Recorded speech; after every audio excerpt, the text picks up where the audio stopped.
And as we have been programmed mentally, intellectually, one must be aware of this being programmed like a computer. The programming that we are constantly assaulted by throughout our life conditions us. It programs us to a particular worldview.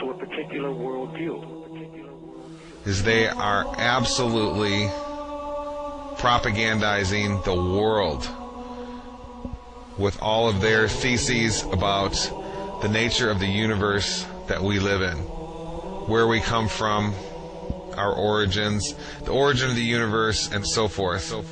The project is literally the secularization of the world, to completely strip the world from religious beliefs. This is the project, and that is why it is called Novus Ordo Seclorum, a new secular or worldly order.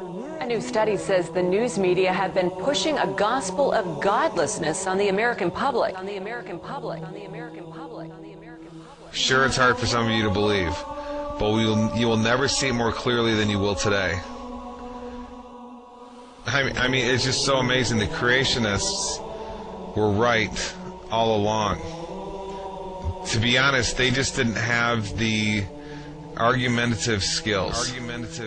All of you are engaged in running your mouths, doing your business, multiplying, buying houses, cars, business, whatever you're doing. And when you're told about God, religion, life, morality, you're saying, look, I ain't got no time for that.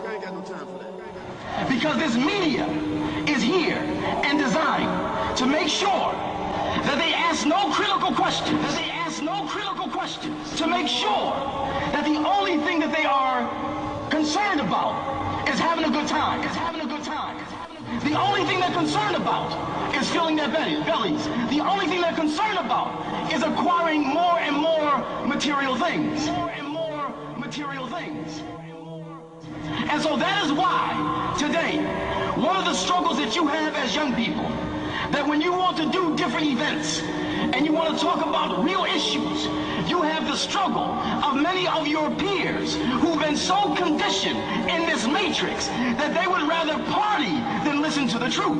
They would rather party and shop and go to the mall than to stand up for issues of justice. They're stuck in the matrix. But you have the responsibility of helping to wake them up, Now, how do we know that there's a God? After having been thoroughly brainwashed. And how do we know that there's a creator?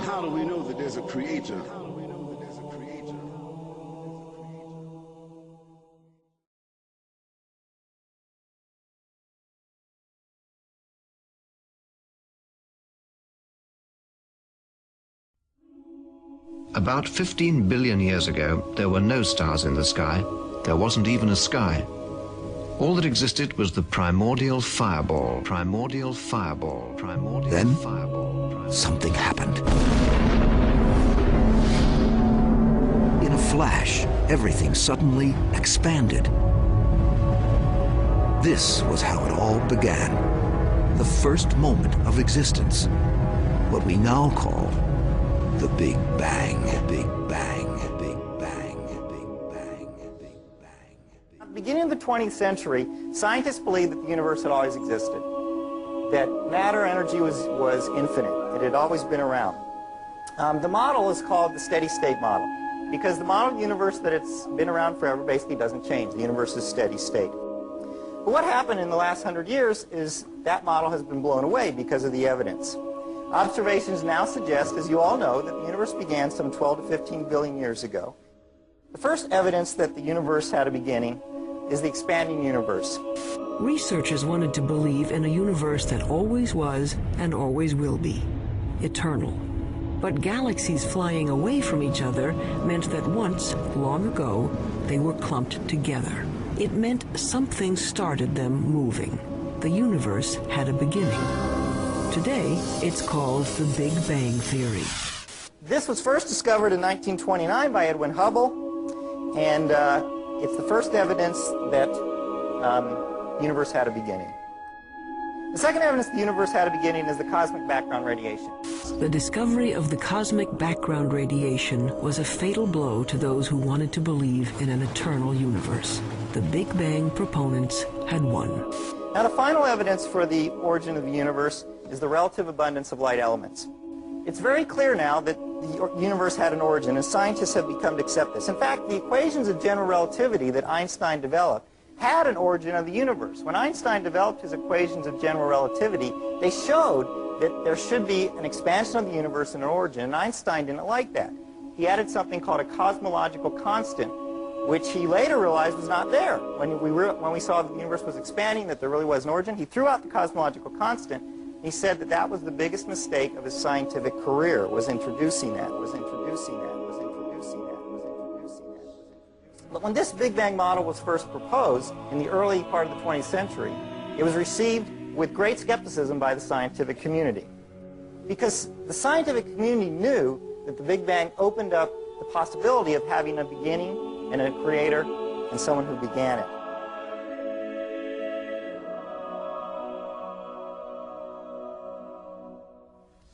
Have you ever asked yourself where the universe came from? Why everything exists instead of just nothing? Typically, atheists have said that the universe is just eternal and uncaused. For example, Bertrand Russell, the famous atheist on a radio program, he said the universe is just there and that's all. But the astrophysical evidence indicates that the universe began to exist in a great explosion called the Big Bang 15 billion years ago. Most laymen do not appreciate that not only were all matter and energy created in that event, but physical space and time themselves.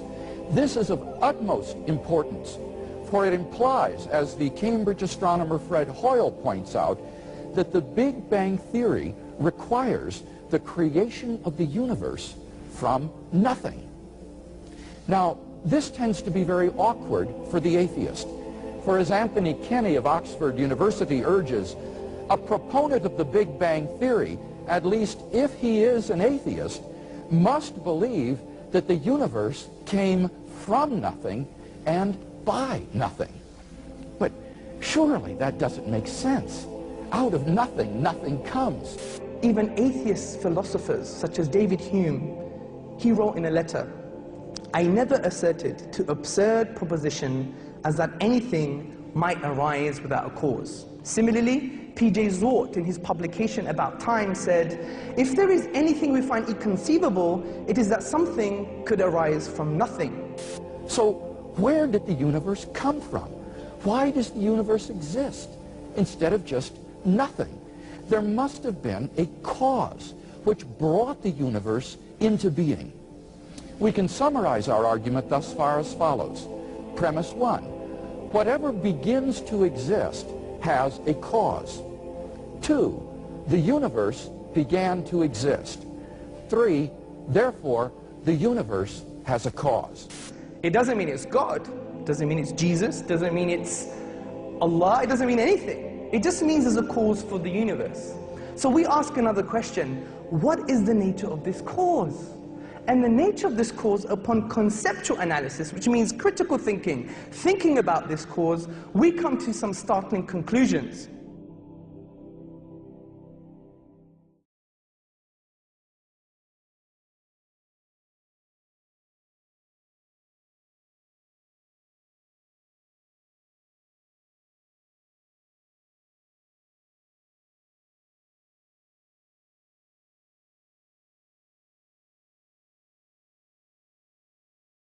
So the cause of the universe must be immaterial beyond space and time.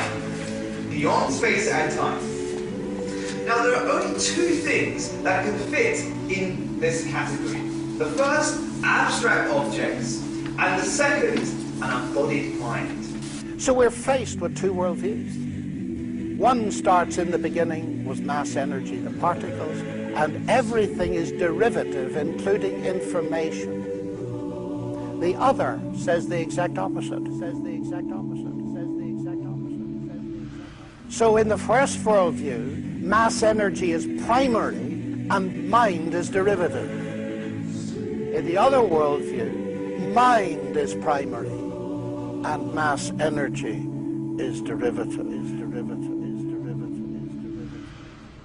And so far as tonight's lecture is concerned, it is the diametrical opposition between the worldview of materialism and the worldview of theism. It is a conflict between these two worldviews, but I want you to notice there are scientists on each side of it. Now, what's the better candidate? Now, abstract objects, the problem with these abstract objects is they're causally effete. They can't cause anything. Like, for example, the number 1 can't cause anything. The simple law of arithmetic, 1 + 1 = 2, never brought anything into being. I wish it did. It never has put any money into my bank account. If I put £1,000 into the bank today and later another £1,000, the laws of arithmetic will rationally explain how it is that I now have £2,000 in the bank. But if I never put any money into the bank myself and simply leave it to the laws of arithmetic to bring money into being, I shall be permanently bankrupt. C.S. Lewis, with usual brilliance, grasped this years ago. The laws of nature produce no events. They state the pattern to which every event, if only it can be induced to happen, must conform. Just as the rules of arithmetic state the pattern to which all transactions with money must conform, if only you can get a hold of any money. Thus, in one sense, the laws of nature cover the whole field of space and time. In another, what they leave out is precisely the whole real universe. The incessant torrent of actual events, which makes up true history, that must come from somewhere else.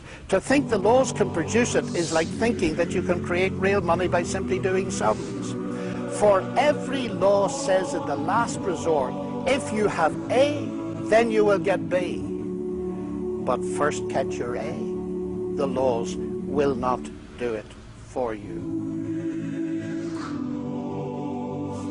Now, scientists love developing theories involving mathematical laws to describe natural phenomena, which enable them to make predictions, and they've done it with spectacular success. But most are aware, I think, that on their own the theories and laws that they find cannot create anything, let alone a universe.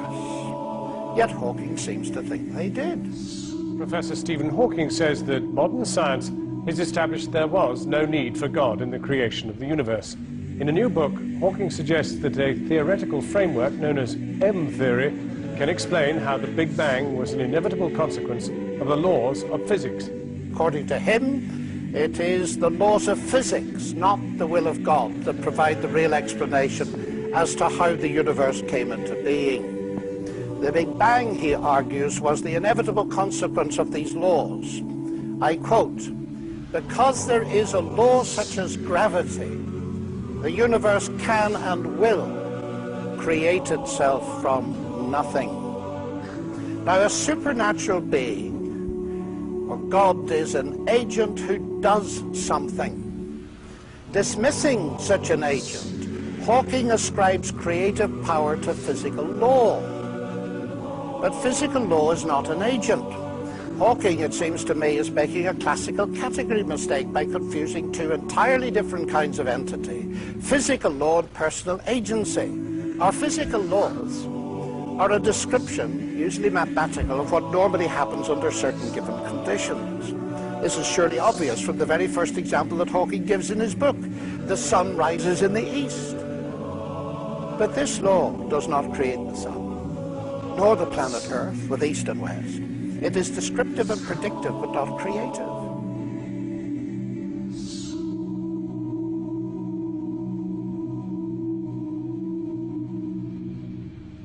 Similarly, Newton's laws of gravitation doesn't create gravity or the matter in which gravity acts. In fact, it doesn't even explain gravity, as Newton himself realized. But it's even worse.